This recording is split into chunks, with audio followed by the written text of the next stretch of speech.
ایسا نہیں ہے کہ کوئی جو ہے اسے دولت کی بدہضمی ہو رہی ہو اور کوئی وہ ہے کہ جو بھوکا مر رہا ہو، ایسا نہیں ہے۔ دیکھو ہمارے ہاں انسانی شرافت، انسانی عزت، انسانی پریسٹیج اور انسان کی حقوق بہتر سے بہتر شکل میں موجود ہیں، حریت ہے، آزادی اظہار رائے ہے، سب کچھ ہے۔ یہ کام اگر وہ امت کرے تو اس سے زیادہ خوش نصیب کوئی نہیں۔ پھر دنیا میں اس کو غلبہ ہوگا، دنیا کی خلافت اس کو دی جائے گی، دنیا کی امامت اس کو دی جائے گی، دنیا کی قیادت اس کو دی جائے گی۔ جیسے کبھی اقبال نے کہا تھا کہ سبق پھر پڑھ شجاعت کا، عدالت کا، صداقت کا، لیا جائے گا تجھ سے کام دنیا کی امامت کا۔ لیکن پھر وہی سبق پڑھنا پڑے گا جو صحابہ کرام نے پڑھا تھا۔ جب صحابہ کرام نے وہ سبق پڑھا تھا تو دنیا کی امامت اللہ نے ان کو عطا کی تھی کہ نہیں کی تھی؟ اگر تو اس کے مطابق عمل ہے تو ان سے زیادہ اللہ کو محبوب کوئی نہیں، اور اگر طرز عمل برعکس ہو جائے، کہیں کچھ اور کریں کچھ اور، کہیں یہ کہ قرآن پر ہمارا ایمان ہے اور اس کے قانون کو نافذ نہ کریں، کہیں یہ کہ ہماری تو محبوب ترین شخصیت محمد ہیں اور ان کی سنت کے اوپر عمل نہ کریں صلی اللہ علیہ وسلم، قرآن نے جس شے کو حرام کیا ہے اس پر اس کا استعمال کر رہے ہوں۔ اگر طرز عمل یہ ہو اور یہ طرز عمل اس حد کو پہنچ جائے کہ دنیا تانے دے یہ مسلمان کہاں اسلام، دنیا میں ہمیں دکھاؤ کہاں اسلام، یہ مسلمان کیا اسلام پر کاربند ہیں؟ جارج برنارڈ شاہ نے کہا تھا کہ میں جب قرآن پڑھتا ہوں تو محسوس کرتا ہوں اس سے بہتر کتاب کوئی ممکن نہیں، لیکن جب مسلمانوں کو دیکھتا ہوں تو محسوس کرتا ہوں ان سے زیادہ ذلیل قوم دنیا میں کوئی نہیں۔ یہ کنٹراسٹ ہے جو ہم اپنے وجود سے پیش کر رہے ہیں۔ کیا اس کی وجہ سے لوگ اسلام کی طرف راغب ہوں گے یا اسلام سے متنفر ہوں گے؟ کیا ہمارا منہ ہوتا ہے ہم باہر جاتے ہیں؟ اسی لیے ہم تو تبلیغ، میں تو کم سے کم وہاں جا کر جو مسلمان کھوئی ہوئی بھیڑیں ہیں امت محمد صلی اللہ علیہ وسلم کی، انہی کو ریکلیم کرنے کی کوشش کرتا ہوں، جیسے کہ حضرت مسیح نے کہا تھا میں تو بنی اسرائیل کے گھرانے کی کھوئی ہوئی بھیڑوں کی تلاش میں آیا ہوں۔ میرا منہ نہیں ہے کہ میں وہاں کسی امریکن سے بات کروں، وہ یہ کہے گا تم اپنا گھر تو سنوارو، فزیشین ہیل تھائی سیلف۔ تم ایک چھوٹا سا ملک نہیں چلا سکتے، تم نے اس کا بیڑا غرق کر کے رکھ دیا ہے، تم نے اسے کورٹ آف وارڈ بنوا دیا ہے آئی ایم ایف کا۔ ہاں یہاں تو گھڑی گھڑی جو ہے قرقمین آتے ہیں آئی ایم ایف کے اور ورلڈ بینک کے قرقی کرنے کے لیے، ہر روز ایک نئی قرقی ہو رہی ہے، ہر روز جو ہے آج پھر گاڑیوں کا کرایہ بڑھ رہا ہے، بجلی کا کرایہ قرقی ہو رہی ہے۔ عوام کے اندر جو بھی رہا رہ گیا اسے بھی چوسنے کا اور کشید کرنے کے لیے ایک حکومت کو گرا دو، وہ تو بدنام کر دی گئی، دوسری حکومت لے آؤ اس کے ہاتھ میں کچھ کام کروا لو، وہ بدنام ہو جائیں گے تو ان کو بھی ہٹا دینا۔ ان کا کیا کھیل ہے؟ یہ کھیل کھیلتے رہیں گے اور اس میں یہ ہے کہ اپنی قرقیاں کرتے چلے جاؤ۔ یہ حال اب کیا میرا منہ ہے کہ میں جا کر وہاں بات کروں؟ تم اپنے گھر کو دیکھو، تم اپنے ملک کو دیکھو، ایک وہ ہے جنہیں تصویر بنا آتی ہے، ایک تم ہو کہ لیا اپنی بھی صورت کو بگاڑ۔ ایک ہی ساتھ تم آزاد ہوئے تھے، ہندو بھی تھے کہ نہیں تھے؟ انہوں نے اس ملک کو بنایا ہے، اپنی معیشت کو، اپنی اکانومی کو اپنی بنیادوں پر، اپنے پاؤں پر، اپنے پیروں پر کھڑا کیا ہے۔ آج جو ہے وہ ایک منی سپر پاور بن چکا ہے، اور وہ کہ ڈرتا تھا پاکستان دو طرف سے ہمیں جو ہے قابو میں کر لے گا۔ پہلے تقریباً 20 برس جو ہیں ہندوستان کے، بھارت کے کانپتے ہوئے گزرے ہیں پاکستان سے، اب 30 برس سے جو صورتحال ہے وہ آپ کو معلوم ہے۔ تو صورت یہ ہے کہ جب کوئی قوم جو امت مسلمہ ہو یہ طرز عمل اختیار کرتی ہے تو عذاب اس پر آتا ہے۔ بڑی کڑوی بات ہے، آج عذاب کفار پر نہیں آ رہا، وہ تو اللہ تعالیٰ ان سے آخرت میں نمٹ لے گا، اور آخرت تو ہے ہمیشہ کی، بڑا سو عذاب تو وہیں کا ہے۔ وَلَعَذَابُ الْآخِرَةِ أَكْبَرُ لَوْ كَانُوا يَعْلَمُونَ۔ دنیا میں کفار پر عذاب آتا تھا جب کوئی رسول بھیج دیا جائے، اب رسول آئے گا نہیں، ایک ایکسیپشن ہے وہ بعد میں بتاؤں گا، لیکن اب دنیا میں جو عذاب آتا ہے وہ مسلمان امت پر آتا ہے۔ اب اس کو چونکہ بات بہت کڑوی ہے، تھوڑا سا میں اس کے اندر آپ کے لیے سمجھنا، حلق سے اتارنا اس کڑوی گولی کا آسان کر دوں۔ دیکھیے ہم سے پہلے بھی ایک امت مسلمہ تھی کہ نہیں؟ ہماری عمر جو ہے امت مسلمہ کی حیثیت سے ابھی 1400 برس ہوئی ہے، 1417 سن ہجری چل رہا ہے نا۔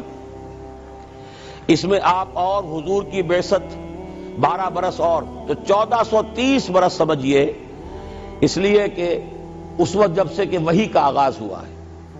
یہ ہماری کل تاریخ ہے، ابھی 1450 برس نہیں ہوئی۔ ہم سے پہلی جو امت تھی 2000 برس تک اسی مقام پر فائز رہی۔ وہ کون تھے؟ بنی اسرائیل۔ وہ موسیٰ کے امتی تھے، ہم محمد کے امتی ہیں علی نبینا و علیہ الصلوۃ والسلام۔ انہیں تورات دی گئی تھی، ہمیں قرآن دیا گیا ہے۔ نبی ہونے کے اعتبار سے افضل ترین نبی، رسول ہونے کے اعتبار سے اکمل ترین رسول، کتاب ہدایت ہونے کے اعتبار سے جامع ترین کتاب، نوع انسان را پیام آخری حامل او رحمت للعالمین۔ یہ اپنی جگہ تقابل ہے، لیکن ایک اور اعتبار سے دیکھیے، عمر اس کی طویل تھی 2000 برس، ہماری ابھی 1400 برس ہوئی۔ اور دوسری بات، اس امت میں 1400 برس تک کوئی وقت ایسا نہیں گزرا کہ کوئی نبی موجود نہ ہو۔ سینکڑوں نبی آئے۔ شروع ہوئی ہے 1400 قبل مسیح میں، جب تورات دی گئی حضرت موسیٰ کو، اور آپ کو معلوم ہے اس وقت 2 رسول تھے، موسیٰ بھی اور ہارون بھی علیہ الصلوۃ والسلام۔ پھر حضور کی حدیث بخاری شریف میں موجود ہے، کانت بنو اسرائیل تسوسہم الانبیاء کلما ہلک نبی خلفہ نبی۔ بنی اسرائیل کی سیاست اور حکومت جو ہے انبیاء کے ہاتھ میں ہوتی تھی۔ جب بھی کوئی نبی فوت ہوتا تھا دوسرا نبی اس کا قائم مقام، اس کا جانشین ہو جاتا تھا، جیسے داؤد کے بیٹے سلیمان۔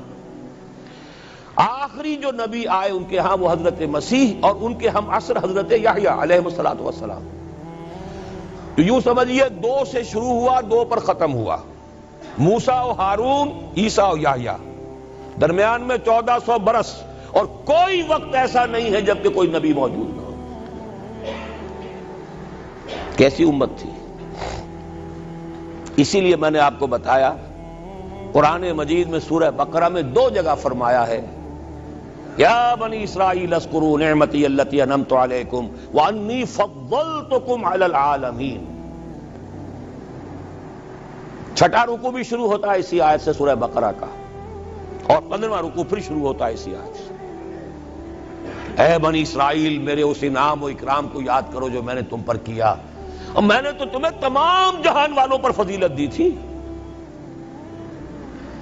لیکن وہی بنی اسرائیل جب ان کا طرز عمل کیا ہوا، شریعت کو پس پش ڈال دیا، نبذ فریق من الذین اوتوا الکتاب کتاب اللہ وراء ظہورہم مثل الذین حملوا التوراۃ ثم لم يحملوها كمثل الحمار يحمل اسفارا۔ کتاب سے ناطا توڑ لیا، بس اس کو مقدس کتاب بنا کر رکھ دیا، نہ پڑھنا، نہ سمجھنا، نہ اس پر عمل کرنا، جیسے ہم کرتے ہیں۔ ایصال ثواب کی محفلوں میں کام آتا ہے، یا بچیوں کو وہ جہیز میں دینے کے کام آتا ہے، یا قرات کی محفلیں ہوتی ہیں، مقابلے ہوتے ہیں۔ اللہ اللہ خیر صدہ قرآن مجید سے ہمارا کیا سروکار رہ گیا ہے۔ بآیاتش ترا کار جزی نیست کہ از یاسین او آسا بمیری۔ عیاشیاں کرتے تھے، بدماشیاں کرتے تھے، غلط کام کرتے تھے، لیکن انہیں خیال یہ تھا کہ ہم چونکہ ابراہیم کی نسل سے ہیں، موسیٰ کی امت میں سے ہیں، نحن ابناء اللہ واحباؤہ، ہم تو اللہ کے بیٹوں کے مانند بڑے چہیتے ہیں۔ اسی پر اللہ نے فرمایا فَلِمَ يُعَذِّبُكُمْ بِذُنُوبِكُمْ بَلْ أَنْتُمْ بَشَرٌ مِّمَّنْ خَلَقَ۔ ایسے ہی تم چہیتے اور لاڈلے ہو تو اللہ تعالیٰ تمہیں عذاب کیوں دیتا رہا ہے؟ تمہیں نیبوکڈنیزر کے ہاتھوں پٹوایا 600 قبل مسیح میں، یوں سمجھیے تقریباً وسط میں آتا ہے یہ معاملہ۔ 1400 قبل مسیح میں تورات دی گئی، اور سمجھیے کہ ایک مسیحی میں حضرت مسیح آ رہی ہے 30 سن عیسوی میں، ان کے درمیان تقریباً وسط میں اشیریوں کے ہاتھوں پٹوایا اور بابلیوں کے ہاتھوں پٹوایا۔ بخت نصر جس کو کہتے ہیں، نیبوکڈنیزر، 6 لاکھ یہودی اس نے قتل کیے یروشلم میں، 6 لاکھ کو قیدی بنا کر لے گیا، ہیکل سلیمانی گرا دیا گیا جو کہ ان کا کعبے کے درجے میں تھا، اور یہ کہ کوئی ایک متنفس نہیں بچا یروشلم میں، کوئی 2 اینٹیں سلامت نہیں رہی۔ انہیں لے گیا بیبیلونیا میں، کیپٹیوٹی، پیریڈ آف کیپٹیوٹی۔ وہاں سے واپس آئے، توبہ کی انہوں نے، حضرت عزیر علیہ السلام کی دعوت توبہ جو ہے، توبہ کی منادی کے نتیجے میں، تو پھر اللہ نے انہیں ایک موقع اور دیا، اور ان کی ایک بڑی عظیم سلطنت قائم ہوئی، مکابی سلطنت، اور پھر ٹیمپل جو ہے دوبارہ بنا. یہ جو سیکنڈ ٹیمپل کہلاتا ہے، دوسری تعمیر جو ہوئی ہیکل سلیمانی کی، اس کو بھی پھر دوبارہ جب ان کے ہاں وہی لچھن آئے، میں تجھ کو بتاتا ہوں تقدیر امم کیا ہے، شمشیر و ثنا اول، طاؤس و رباب آخر. جب وہی لچھن ہو گئے پھر عذاب کے کوڑے پڑے، پہلے گریکس کے ذریعے، یونانیوں کے ذریعے، پھر رومنز کے ذریعے، اور سن 70 عیسوی میں وہ دوسرا ہیکل سلیمانی بھی مسمار کر دیا گیا اور انہیں فلسطین سے نکالا دے دیا گیا. نکل جاؤ یہاں سے. تقریباً یوں سمجھئے کہ 1917 تک، سن 70 سے 1917 تک کتنے ہو گئے؟ 1850 برس ہو گئے تقریباً. 1850 برس یہ لوگ پھر فلسطین میں داخل نہیں ہو سکے، اور وہ ہیکل سلیمانی آج تک بھی پڑا ہوا ہے منہدم، سوائے اس کی ایک دیوار کے جسے یہ ویلنگ وال کہتے ہیں. وہاں جاتے ہیں، رو دھو کر آ جاتے ہیں. اب تو خیر ان کا قبضہ ہے، جانا آنے کا سوال نہیں رہا، ورنہ 1967 سے پہلے بھی اجازت لے کر جاتے تھے، ماتم کر کے آ جاتے تھے. اس لیے کہ یروشلم جو ہے اس پر قبضہ تو ان کا ہو گیا تھا، لیکن مشرقی علاقہ ہے وہ، اور اس پر ابھی عربوں کا زیادہ تسلط تھا. اب وہ ختم ہو رہا ہے.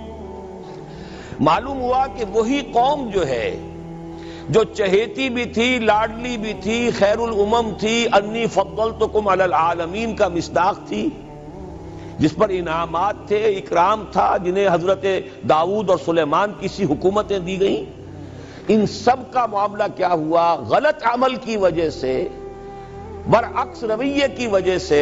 قرآن مجید ہی میں 2 جگہ ہے تھوڑے سے لفظی فرق کے ساتھ، ضربت علیہم الذلۃ والمسکنۃ وباؤوا بغضب من اللہ. ان پر ذلت تھوپ دی گئی، ذلیل کر دیے گئے. 1850 برس تک، پہلے 150 برس تک کیپٹیوٹی میں رہے تھے، اب 1850 برس تک جسے یہ ڈائسپورا کہتے ہیں اس میں رہے. روتے تھے، یاد کرتے تھے اپنی فلسطین کی سرزمین کو کہ ہم وہاں سے نکالے گئے ہیں. وہ بھی حضرت عمر نے اجازت دی تھی جا کر، جبکہ یروشلم جو ہے ہینڈ اوور کیا ہے وہاں کے عیسائیوں نے، حضرت عمر کے حوالے کیا ہے رضی اللہ تعالی عنہ. تو حضرت عمر نے انہیں آ کر زیارت کرنے کی اجازت دی، ورنہ زیارت کی اجازت بھی نہیں تھی. عیسائیوں نے روکا ہوا تھا، نو جیو کوڈ انٹر جیروشلم. اور وہ جو معاہدہ کیا تھا عیسائیوں نے حضرت عمر سے، یہ ان کی طرف سے شرط تھی کہ آپ یہاں یہودیوں کو آباد ہونے کی اجازت نہیں دیں گے، لیکن کم اینڈ وزٹ، آئیں، زیارت کریں اور جائیں، لیکن یہاں آباد نہیں ہوں گے. یہ قوم جو اونچی تھی، بڑی تھی، فضلتکم علی العالمین تھی، لیکن وہی قوم ضربت علیہم الذلۃ والمسکنۃ وباؤوا بغضب من اللہ، اللہ کے غضب کو لے کر لوٹی. یہ ہے اصل میں وہی معاملہ جو آج ہمارے ساتھ ہے. اللہ کا قانون تو غیر جانبدار ہے. وَلَن تَجِدَ لِسُنَّتِ اللَّهِ تَحْوِيلًا وَلَن تَجِدَ لِسُنَّتِ اللَّهِ تَبْدِيلًا. اللہ کا قانون قوموں اور امتوں کے لیے بدلتا نہیں. وہی صورت ہے، ہمیں بھی کہا گیا کنتم خیر امت اخرجت للناس، تم بہترین امت ہو جسے دنیا والوں کے لیے نکالا گیا ہے. تمہارا کام کیا ہے؟ ہم تو جیتے ہیں کہ دنیا میں تیرا نام رہے، کہیں ممکن ہے کہ ساقی نہ رہے، جام رہے. ہمارا کام تو تھا اس اسلام پر عمل کرے اور دنیا کو دعوت دے، اپنے عمل میں بھی گواہی دے، آؤ دیکھ لو ہم جو کچھ کہہ رہے ہیں یہ تھیوری نہیں ہے، یہ صرف لفاظی نہیں ہے، یہ شاعری نہیں ہے. اگر محمد رسول اللہ نے فرمایا صلی اللہ علیہ وسلم سید القوم خادمہم، آؤ دیکھ لو مدینے میں ہمارا خلیفہ عمر فاروق خادم ہے کہ نہیں ہے؟ کیا کوئی بادشاہ ہے؟ کیا اس نے کوئی محل بنایا ہے؟ کیا اس کے لیے کوئی خدم و حشم ہے؟ کیا اس کے لیے کوئی باڈی گارڈ ہے؟ کچھ بھی نہیں. جیسی جھونپڑیاں دوسروں کی ہیں ویسی جھونپڑا اس کا ہے. جیسے پیبند لگے ہوئے کپڑے دوسروں کے ہیں، بلکہ دوسروں کے بہتر بھی ہوں گے، اس کے کپڑوں میں پیبند لگا ہوا ہے. اس کے نام سے قیصر و کسریٰ کے درباروں میں لرزہ ہے، لیکن اس کی سادگی کا عالم یہ. آؤ دیکھو، see with your own eyes, come here, see it. یہ اگر ہم کرتے اور کر سکتے، جب تک کرتے رہے تو ہم سے اونچا کوئی نہیں، اللہ کا ہم سے بڑھ کر محبوب کوئی نہیں، ہم سے زیادہ امت مرحومہ اور کوئی نہیں. لیکن جب ہم نے برعکس روش اختیار کی تو کیا ہوا؟ جیسے انہیں پٹوایا گیا تھا ایشورینز کے ہاتھوں، ہمیں پٹوایا گیا سب سے پہلے جو صلیبیوں کے ہاتھوں، کروسیڈرز. کئی لاکھ مسلمان قتل ہوا کروسیڈز کے اندر. جب پہلی مرتبہ عیسائیوں نے قبضہ کیا یروشلم پر، تقریباً 90 برس 88 برس عیسائیوں کے قبضے میں رہا ہے، اب وہ دوبارہ چلا گیا یہودیوں کے قبضے میں۔ اس وقت جو ہے اتنا قتل عام ہوا تھا عربوں کا اور مسلمانوں کا یروشلم میں کہ جب فاتحین کے گھوڑے داخل ہوئے ہیں شہر کے اندر تو گلیوں کے اندر ان کے گھٹنوں تک خون کی نہر بہہ رہی تھی۔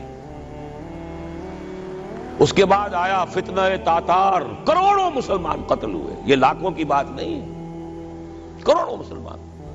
پورا روسی ترکستان کا علاقہ ختم ہوا، افغانستان ختم ہوا، ایران ختم ہوا، عراق ختم ہوا، 4 عظیم مملکتیں۔ اور آخری خلیفہ بنو عباس کا وہ گھسیٹ کر نکالا گیا اپنے محل سے، مستعصم باللہ۔ ویسے تو نسل تو حضور کے چچا کی نسل سے تھا، عباسی تھا، حضرت عباس رضی اللہ تعالی عنہ کی نسل سے ہے، مستعصم باللہ، لیکن اس کو گھسیٹ کر نکالا گیا ایک جانور کی کھال کے اندر لپیٹ کر، اور تاتاریوں نے اپنے گھوڑوں کے سموں تلے اسے کچل دیا۔ وہ دن اور آج کا دن پھر امت مسلمہ کی قیادت عربوں سے چھین لی گئی۔ اس کے بعد اللہ نے پھر کرم فرمایا، پھر کچھ اولیاء اللہ کے ذریعے سے، کچھ صوفیاء کے ذریعے سے اتنا بڑا معجزہ ہو گیا، جیسا کہ حضرت عزیر علیہ السلام کے ذریعے سے ہوا تھا کہ یہود میں دوبارہ انابت اللہ، توبہ کا جذبہ پیدا ہو گیا۔ ایسے ہی کچھ صوفیاء کرام کے ذریعے سے، نیک لوگوں کے ذریعے سے، اللہ والوں کے ذریعے سے، وہی تاتاری جنہوں نے کروڑوں مسلمانوں کو قتل کیا تھا خود مسلمان ہو گئے۔ ہے آیا فتنہ تاتار کے افسانے سے، پاسباں مل گئے کعبے کو صنم خانے سے۔ پھر غلبہ ہوا، پھر ترکوں کی عظیم حکومت قائم ہوئی، ترکان تیموری، Terken Usmani, Terken Seljuqi, Terken صفوی۔ عرب تو معزول ہو گئے تھے، لیکن ترکوں کی زیر قیادت پھر گریٹ آٹومان امپائر بھی قائم ہوئی۔ اس کے بعد پھر جب وہ ترکوں کے اندر بھی وہی بادشاہت، وہی عیاشیاں، وہی محل بن رہے ہیں، وہی جو ہے توپ کاپی محل جا کر دیکھ لیجئے، وہی عیاشیاں شروع ہو گئی، وہی اللے تللے ہو گئے، وہی ظلم شروع ہو گئے، تو پھر اللہ نے دوبارہ پھر ہمیں یورپی اقوام کے ہاتھوں ذلیل کیا، کہیں انگریزوں کے غلام، کہیں فرانسیسیوں کے غلام، کہیں اطالویوں کے غلام، کہیں ولندیزیوں کے غلام۔ پورا عالم اسلام اس صدی کے آغاز میں پہلی جنگ عظیم کے بعد پورا عالم اسلام غلامی میں تھا، سوائے نجد کا ایک علاقہ تھا کہ نجد میں ابھی تیل برآمد نہیں ہوا تھا، ورنہ سب سے پہلے پنجے وہاں گڑتے، وہاں ریت میں جا کے لینا کیا تھا۔ باقی تو یہ ہندوستان غلام ہے، انڈونیشیا غلام ہے، سب کے سب یہ جاوا، سماٹرا، چلتے جائیے سب غلام ہیں۔ اس کے بعد ایران چاہے براہ راست غلامی نہیں تھی لیکن انگریزوں کے انتداب میں تھا، کنٹرول انہی کا تھا۔ عراق پر انگریزوں کا کنٹرول تھا۔ اسی طریقے سے یہ ساری جو عرب مملکتیں ہیں یہ انگریزوں کے زیر اثر تھی، اور یا یہ کہ فرانسیسیوں کے زیر اثر تھی۔ شمالی افریقہ یا فرانسیسیوں کا تھا یا اسپین کا تھا، اور یا یہ کہ اطالویوں کا تھا لیبیا۔ یہ حال ہمارا ہوا۔ یہ ہے اصل سبب اور یہ ہے معاملہ جس میں اب میں آخری بات اس موضوع پر کہہ دینا چاہتا ہوں۔ یہ پروسیس بہت جلد ایک بہت بڑی کلائمیکس کو اور بہت بڑی انتہا کو پہنچنے والا ہے۔ وہ انتہا کیا ہے؟ دیکھیے، میں نے جو کہا تھا کہ ایک استثناء ہے، ایک قوم، ایک امت ایسی ہے کہ جس نے اپنے رسول کو رد کیا اور اسے ہلاک نہیں کیا گیا۔ حضرت نوح کی قوم غرق، حضرت ہود کی قوم ختم، حضرت صالح کی قوم ختم، حضرت شعیب کی قوم ختم، آل فرعون ختم۔ یہود وہ امت ہے کہ معزول تو ہو گئی، جیسے ہی حضور آ گئے قرآن لے کر معزول ہو گئے۔ وہ جیسے کوئی ایک منصب ہے، اس منصب سے معزول کر دیے گئے، قتل نہیں کیا گیا، انہیں زندہ رکھا گیا۔ منصب تو اب قرآن آ گیا، محمد الرسول اللہ آ گئے صلی اللہ علیہ وسلم، اور کعبے کے گرد ایک نئی امت۔ وَكَذَلِكَ جَعَلْنَاكُمْ أُمَّةً وَسَطًا لِتَكُونُوا شُهَدَاءَ عَلَى النَّاسِ وَيَكُونَ الرَّسُولُ عَلَيْكُمْ شَهِيدًا۔ اگرچہ یہ امت 600 برس قبل قتل اور ختم ہونے کی مستحق ہو چکی تھی۔ کیوں؟ 600 برس قبل آئے تھے حضرت مسیح علیہ السلام، اور قرآن میں بھی ہے اور موجودہ بائبل میں بھی ہے کہ حضرت مسیح کو اسرائیل ہی کی طرف بھیجا گیا۔ صرف سورہ آل عمران میں ہے رسولاً الی بنی اسرائیل، یہ تو صرف محمد الرسول اللہ صلی اللہ علیہ وسلم ہیں جنہیں پورے عالم انسانیت کی طرف بھیجا گیا. کوئی اور رسول تمام انسانوں کے لیے مبعوث نہیں ہوا. اور ابھی بائبل میں موجود ہے کہ میں صرف اسرائیل کے گھرانے کی کھوئی ہوئی بھیڑوں کی تلاش میں آیا ہوں. اسی لیے میں نے کہا تھا میں بھی امریکہ وغیرہ جاتا ہوں تو یہ اپنے پاکستانی ہندوستانی بھائی جو ہیں یہ کھوئی ہوئی بھیڑیں وہاں جا کر جو ہیں وہ گم ہو گئی ہیں، ان گمشدہ بھیڑوں کی تلاش میں. تو اس کو اچھی طرح سمجھ لیجئے، حضرت مسیح کی بعثت تھی بنی اسرائیل کی طرف، اور بنی اسرائیل نے نہ صرف یہ کہ ان کو مانا نہیں بلکہ الٹا اپنے بس پڑتے سولی پر چڑھا دیا. اپنے بس پڑتے، اس میرے الفاظ کو نوٹ کر لیجئے. گویا کہ یہ اب اس عذاب استیصال، آخری ہلاکت والے عذاب کے مستحق ہو گئے. لیکن یہ پوری انبیاء اور رسل کی تاریخ میں ایک استثناء ہے کہ اس میں جیسے آج کل ہم کہتے ہیں ججمنٹ ریزروڈ، حضرت مسیح کو اللہ نے زندہ اٹھا لیا، یہود کے اوپر لعنت تو کر دی، ختم نہیں کیا. سمجھ رہے ہیں میری بات کو؟ سن 70 سے ان پر عذاب آیا، حضرت مسیح سن 33 عیسوی میں اٹھائے گئے. سن 70 میں عذاب آ گیا ٹائٹس رومی کے ہاتھوں، وہ ہیکل سلیمانی بھی پھر دوبارہ گر گیا اور انہیں نکال دیا گیا ڈائسپورا سن 70 سے. لیکن ختم نہیں کیا گیا. یہ استثناء ہوا ہے. کیوں ہوا ہے؟ یہ بات پھر دوسری میری آج کی گفتگو میں بڑی کڑوی بات ہے، بہت کڑوی بات ہے. یہ جو دوسری امت جو جس سے کہ میں اور آپ ہیں، اور جو بہترین امت ہے، کنتم خیر امت، یہ جب طرز عمل وہی اختیار کرے گی جو یہودیوں نے کیا تھا، ان کو سزا ان ملعونوں کے ہاتھوں دلوائی جائے گی. بات سمجھ لیجئے میری. آپ کو معلوم ہے پھانسی کا پھندا کون ڈالتا ہے؟ چوڑا. اور ہندوستان میں مجھے بتایا مولانا امین حسن اصلاحی صاحب نے، وہ مشرقی یو پی سے ان کا تعلق ہے، اعظم گڑھ سے، کہ ہمارے علاقے میں یہ رواج تھا کہ اگر کوئی راجپوت شخص کوئی بہت گھناؤنا کوئی کام کرتا تھا تو اس کو جوتے لگواتے تھے چمار کے ہاتھوں. راجپوت کے سر پر راجپوت کا جوتا پڑا تو چلیے جوتا تو ہے لیکن ہے تو راجپوت کا. لیکن جب راجپوت کے سر پر چمار کا جوتا پڑتا تھا، جسے انگریزی میں ہم کہتے ہیں to add insult to injury, ایک تو تکلیف ہو رہی ہے جوتے کی اور ایک انسلٹ ہو رہی ہے کہ چمار کا جوتا ہے، تو یہ گویا کہ بدترین سزا ہو گئی. یہ امت جتنی اونچی ہے، جس کے رتبے ہے سوا، اس کی سوا مشکل ہے. جس کا مقام بلند ہے اسی اعتبار سے ان کو پھر سزا بھی سخت ملتی ہے. صاف فرما دیا اللہ تعالیٰ نے سورہ احزاب میں، اے نبی کی بیویوں تم عام لوگوں کی طرح نہیں ہو، لستم کاحد من النساء، لستن کاحد من النساء. اگر تم نے کوئی غلط حرکت کی دوہرا عذاب ملے گا. اور بات صحیح ہے، جن کے رتبے ہیں سوا ان کی سوا مشکل ہے. اس امت کو عذاب کے کوڑے مارنے والی قوم وہ ملعون اور مغضوب علیہم قوم ہے، جس کے لیے قرآن مجید 2 دفعہ کہتا ہے ضربت علیہم الذلۃ والمسکنۃ وباؤوا بغضب من اللہ. اور یہ کوڑے بہت زبردست شکل میں ابھی آنے والے ہیں. میری بات اب آپ نے سمجھ لی؟ کیوں رکھا گیا یہود کو؟ یہ جلاد کیوں سنبھال کے رکھے گئے؟ انہیں بھی سزا دی گئی. اس صدی میں بھی ہٹلر کے ہاتھوں میں بھی 6 ملین 60 لاکھ اس نے ختم کیے. ان پر تو سزا کا سلسلہ چلتا رہا. ایکسٹرمینیٹ نہیں کیا، ختم نہیں کیا، باقی رکھا ہے.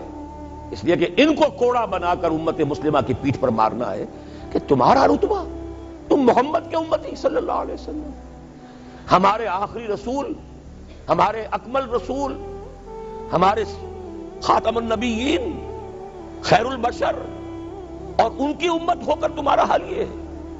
تو تم سزا کے مستحق جو ہو، وہ سزا ہے کہ جو اچھی طرح سمجھ لیجئے ہماری حال جو اس صدی کے آخر میں شروع میں ہوا تھا کہ تمام مسلمان غلام، اس غلامی کے اوپر جو مزید کوڑا تیار ہوا 1917 میں بالفور ڈیکلریشن کے ذریعے سے برطانیہ نے اجازت دے دی کہ یہودی آ سکتے ہیں، اب فلسطین میں آ کر آباد ہو سکتے ہیں. وہ مکان خرید سکتے ہیں، جائیداد خرید سکتے ہیں، زمینیں خرید سکتے ہیں۔ 1971 اس پر اندیشہ تھا کہ کہیں اگر خلیفہ عثمانی نے جہاد کا اعلان کر دیا، اس لیے کہ سلطان عبد الحمید کو بڑی سے بڑی رشوتیں پیش کر کے دیکھ لیا تھا انہوں نے، کہ یہ جو ہمارے اوپر پابندی ہے کہ ہم فلسطین میں آباد نہیں ہو سکتے، جو کہو ہم تمہیں دولت دینے کو تیار ہے، یہ پابندی ختم کر دو۔ سلطان عبد الحمید ویسے جو بھی کچھ تھے چھوڑ دیجئے، لیکن یہ کہ اس نے کہا کہ جو معاہدہ عمر نے کیا تھا رضی اللہ تعالی عنہ، میں پیچھے نہیں جاؤں گا، لہذا خلافت ختم کروا دی، اور کروائی کس کے ہاتھوں؟ ایک مسلمان کے ہاتھوں، اس لیے کہ فری میسن تھا مصطفیٰ کمال پاشا، فری میسن، یہ سب یہودیوں کے ادارے۔ چاک کر دی ترک ناداں نے خلافت کی قبا، سادگی اپنوں کی دیکھ اوروں کی عیاری بھی دیکھ۔ ہندوستان میں ہنگامہ چل رہا ہے، تحریک چل رہی ہے، مسلمان ہجرت کر رہے ہیں اور سب کچھ ہو رہا ہے، اور ہندو بھی شامل ہو رہے ہیں خلافت کی تحریک میں، لیکن اب مدعی سست گواہ چست۔ جب مصطفیٰ کمال نے خود ختم کر دی تو سب پانی پڑ گیا آگ کے اوپر، اب کیا بولیں، کس کو برا کہیں؟ اس کے بعد 1948 میں ان کی ریاست قائم ہو گئی اسرائیل۔ کتنے برس بعد؟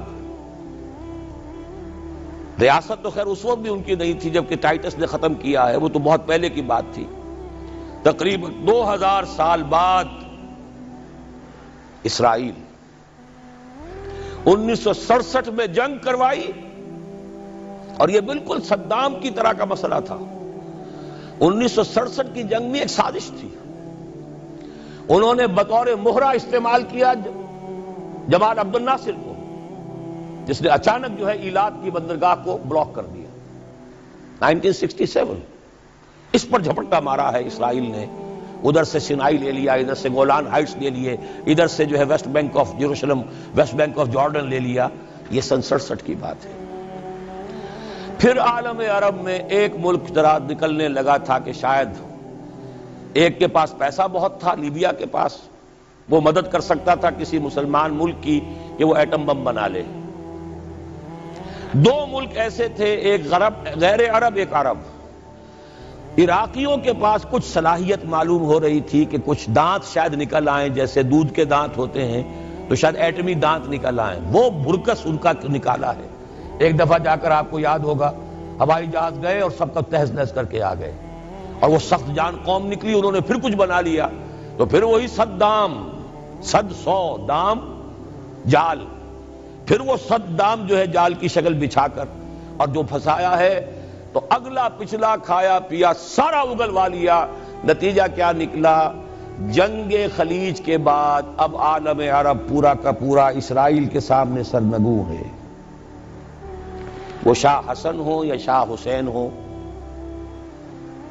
کچھ تو پہلے ہی اپنے تھے، چاہے شاہ فہد ہوں اور چاہے حسنی مبارک ہوں، اب رہ کون گیا؟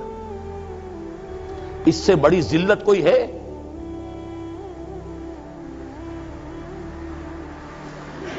جن کے ساتھ ایک میز پر بیٹھنے کو تیار نہیں تھے، جن کے ساتھ گفتگو کو تیار نہیں تھے، اور بلا کر کہاں کھڑا کیا ہے؟